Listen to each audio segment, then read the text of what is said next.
वालेकुम रहमतुल्लाहि व बरकातहू। ये मिट्टी है और ये पानी है। ये मिट्टी पानी में हलफजील अशिया नहीं है। ये मिट्टी नीचे आकर बैठ गई है, उसे तहनशीनी कहते हैं। अब हम ये पानी को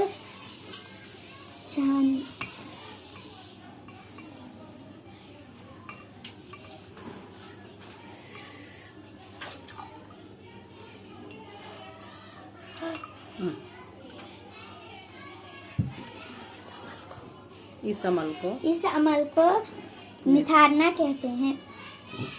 ये एक कागज है और एक खीफ है। ये छना हुआ पानी हम इसमें डालेंगे।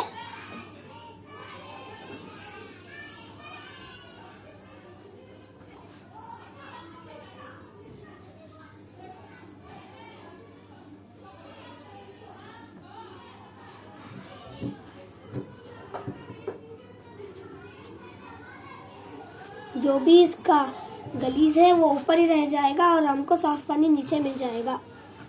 इस अमल को अमले तकसीर कहते हैं। शुक्रिया। शुक्रिया।